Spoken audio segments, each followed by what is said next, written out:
تورکیا لە بەردەم قەیراندا چارەنووسی ئەردۆغان و داهاتووی ناڕوونی سیستمی سیاسی دەسەڵاتداری ئەو وڵاتە.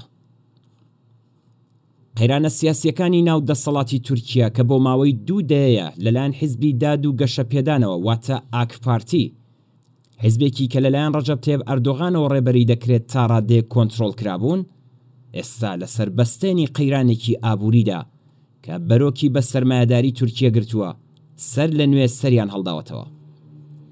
تورکیای ئەمڕۆ لە گێژاوی قەیرانی سیاسی ئابووری و کۆمەڵایەتیدا نقم بووە.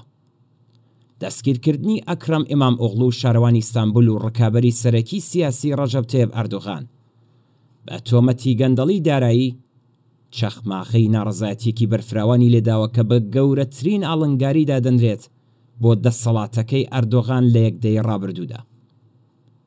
ئەمە لە کاتێکدایە کە ئابووری تورکیا بە دابەزینی بێوێنەی لیرە و هەڵاوسانی بەردەوام، کۆمەلگای تورکیای لە ڕووی ئابووریەوە خستۆتە یەکێک لە دژوارترین قۆناغەکانی چەندەی ڕابردووە.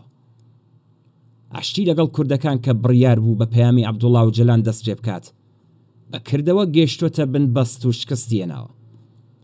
دەستگیرکردنی ئەکرەم ئیمام ئۆغڵو شارەوانی ئیستانبول و ئەندامی دیاری پارتی گەلی کۆماری واتە جەهەپە نیشانەی بەرزترین ئاستی گرژیە سیاسیەکانی تورکیایە. دادگایەک لە ئیستانبول ناوبراوی بە تۆمەتی گەندەڵی دارایی تا کاتی دادگایی کردن دەست بەسەر کرد. هەنگاوێکی کە لەلایەن نایارەکانیەوە بە بابەتێکی سیاسی و نیشانەی سەرکوتی سیستماتیکی دژبەرەکان لە قەڵەم دەدرێت. ئیمام ئۆغڵو کە لە ڕاپرسیەکاندا لە ئەردۆغان لە پێشترەوەیە ئەم تۆمەتانەی بە بوختان ناو بردووە و لەسەر بێبنەمابوونیان جەختی کردوێتەوە. ئەم دەستگیرکردنە نەک هەر کاردانەوەی توندی پارتە دژبەرەکانی لێکەوتەوە، بەڵکو بۆتە هۆی سەرکۆنەکردنی ڕێبەرانی ئوروپاش.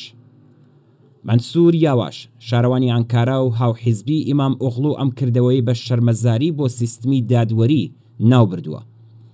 لەلایەکی ترەوە دەوڵەت بە ڕەتکردنەوەی هەر چەشنە هۆکار و پاڵنەرێکی سیاسی پێداگری لەسەر سەربەخۆیی دادگاکان کردوێتەوە و هۆشداری داوە کە ناڕەزایەتیەکانی سەرشقام بە توندی سەرکوت دەکرێن.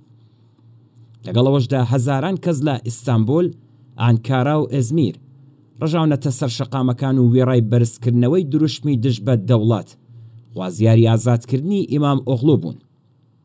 پۆلیس دەستی کردووە بە سەرکوتکردنی ناڕازیان و تا ئێستا زیاتر لە 320 کەسی دەست بەسەر کردووە. ئەم ناڕەزایەتیانە کە بە گەورەترین شەپۆلی ناڕەزایەتیدا دەنرێت لە کاتی خۆپیشاندانەکانی پارکی گەزی لە ساڵی 2013ەوە نیشانەی ناڕەزایەتیەکی قوڵە دژ بە سیاسەتەکانی ئەردۆغان و چڕبوونەوەی دەسەڵات لە دەستی ناوبراودا. هاوکات لەگەڵ پەرەسەندنی قەیرانی سیاسی بەهای لیرەی تورکیا گەیشتۆتە نزمترین ئاستی مێژووی خۆی و هەڵاوسانی ساڵانە بۆ زیاتر لە 60% بەرز بووتەوە. سیاسەتە نائاساییەکانی ئەردۆغان لە کەمکردنەوەی نرخی سوود سەرەڕای هەڵاوسانێکی بەرز متمانەی وەبەرهێنەرانی بیانی لەناو بردووە و قەیرانی دراوی پەرە پێداوە. ئەم بارودۆخە ژیانی ملیۆنان کەسی لە تورکیا بە توندی خستۆتە ژێر کاریگەری خۆیەوە. گرانبوونی نرخی خواردەمەنی، وزە و شوێنی نیشتەجێبوون گوشارێکی بێوێنەی خستۆتە سەرچینی کرێکار و توێژە کەم داهاتەکانی کۆمەلگا. یەکێکی تر لە ئاستەنگەکانی بەردەم دەوڵەتی ئەردۆغان بریتیە لە شکستهێنانی بەکردەوەی پرۆسەی ئاشتی لەگەڵ کوردەکان. ئەگەرچی ئەم پرۆسەیە هەرگیز بە فەرمی دەستی پێ نەکرد، بەڵام پەرەسەندنی ئۆپراسیۆنە سەربازیەکانی تورکیا لە باکووری سووریا و عێراق و دەستگیرکردنی چالاکوانانی کورد لە ناوخۆی تورکیا نیشانی دەدات کە ئەردۆغان وای پێ باشترە لە بری گفتوگۆکردن درێژە بدات بە سەرکوتکردن. ئەردۆغان لە ساڵی 2003ەوە وەک سەرۆک وەزیران و دواتریش سەرۆک کۆمار تورکیای ڕێبەری کردووە، ئێستا لە لاوازترین پێگەی سیاسی خۆیدایە. هۆکاری سەرەکی لاوازبوونی پێگەی کۆمەڵایەتی ناوبراو دەگەڕێتەوە بۆ قەیرانی ئابووری، سەرکوتی دژبەران و شکستێنانی لە چارەسەرکردنی کێشەی خەڵکی کورد. لەگەڵەوەشدا ئەو هێشتا کۆنتڕۆڵی دامەزراوە سەرەکیەکانی وەک دەسەڵاتی دادوەری، پۆلیسی و میدیاکانی لەدەستدایە. لە ڕووی یاساییەوە ئەردۆغان تا ساڵی 2028 ناتوانێت دووبارە خۆی بۆ سەرۆک کۆماری کاندید بکاتەوە مەگەر ئەوەی کە پارلەمان هەڵبژاردنێکی پێشوەختە پەسەند بکات.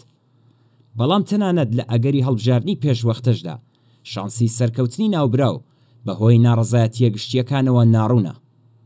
ئیمام ئۆغڵو لە ئەگەری ئازادبوونی و ناونووسکردنی خۆی وەک کاندیدی هەڵبژاردن دەتوانێت ڕکابەرێکی جددی بێت بۆ ئەردۆغان.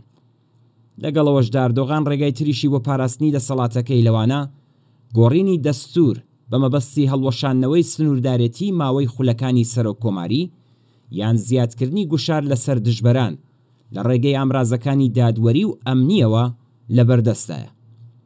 بەڵام هەر یەک لەم هەڵبژاردانە لە هەمان کاتدا لێکەوتەی ناوخۆیی و نێودەوڵەتی تایبەت بە خۆی هەیە. ئەم ڕووداوانە کۆمەلگای تورکیایان خستۆتە یەکێک لە قۆناغە مێژوویە چارە نووسسازەکانی خۆیەوە. لەلایەکەوە ناڕەزایەتیە بەربڵاوەکان و یەکگرتووی بێوێنەی نێوان هێزە ئۆپۆزیسیۆنەکان نیشانی دەدات کە کۆمەلگای تورکیا خوازیاری ئاڵوگۆڕە. لەلایەکی تریشەوە ئەردۆغان سەلماندوویەتی کە لە پێناو پاراستنی دەسەڵاتەکەیدا ئامادەیە پەنا بباتە بەر هەرکردەوەیەک. ئەگەر ئەردۆغان بتوانێت ناڕەزایەتیەکان سەرکوت بکات، ئابووری وڵاتەکەی بە یارمەتی دەرەکی جێگیر بکات و دژبەرانیدا بڕکێنێتەوە، لەوانەیە تا ساڵی 2028 لە دەسەڵاتدا بمێنێتەوە. بەڵام ئەم سناریۆیە تەنانەت ئەو دموکراسیە بورژوازیە نیوە و ناتەواوی تورکیەش لەناو دەبات و ئەردۆغان دەخاتە سەرڕێچکەی بنیاتنانی دیکتاتۆرێکی ڕەها و بەردەوامی دەسەڵاتەکەی و تەنها پشەستور دەبێت بە هێزی سەرکوت. تورکیای ئەمڕۆ لەگەڵ پرسیارگەلێکی بنەڕەتی سەبارەت بە شوناسی سیاسی و کۆمەڵایەتی خۆی بەرەوڕوو بۆتەوە. ئەوەی کە ئایا ئەم وڵاتە هەروە لەسەر پەیڕەوکردنی مۆدێلی ئیسلامی نەتەوەی ئەردۆغان بەردەوام دەبێت یان دەگەڕێتەوە بەرەو سیستمی سێکۆلاری ئاتاتورکی؟ ئایا ئەم خاڵە مێژوویە دەرفەتێک دەبێت بۆ بەهێزبوونی سۆسیالیستەکان و چینی کرێکار و وشیار و کۆتایی هێنان بە سەردەمی دەسەڵاتی سیستمی سەرمایەداری لە تورکیا؟ یان هێشتا دەرفەتێکی مێژووی بۆ هاتنە ئارەی شۆڕشێکی کۆمەڵایەتی لەم وڵاتە نەرەخساوە نەکەر پەیوەستە بە داهاتووی تورکیەوە، بەڵکو هاوسەنگی هێز لە ڕۆژهەڵاتی ناوەڕاست و ناوچەی دەریای ناوەڕاستیش دیاری دەکات. بەڵام هەتا ئێرە ئەوەی کە بە دڵنیاییەوە دەتوانین ئاماژەی پێ بکەینە و ڕاستیەیە کە کۆمەلگای تورکیا لە بواری ئازادیە دموکراتیکەکاندا کۆمەڵێک دەستکەوتی بەدەستێناوە کە ڕێگە بە ئەردۆغان نادات بە ئاسانی لە ناویان بات. کۆمەلگای تورکیا بە تایبەتی چینی کرێکار و توێژی لاو چیتر ئامادەنین ئەم ئاستە لە سەرکت و ڕیازەتی ئابووری تەحمل بکەن. لەم ڕۆوە دوور نییە کە دەستگیرکردنی ئیمام ئۆغڵو لە نێوان سەناریۆ جیاوازەکاندا لانی کەم سەرەتایەک بێت بۆ کۆتایی هێنان بە دەسەڵاتی 22 ساڵەی ئەردۆغان.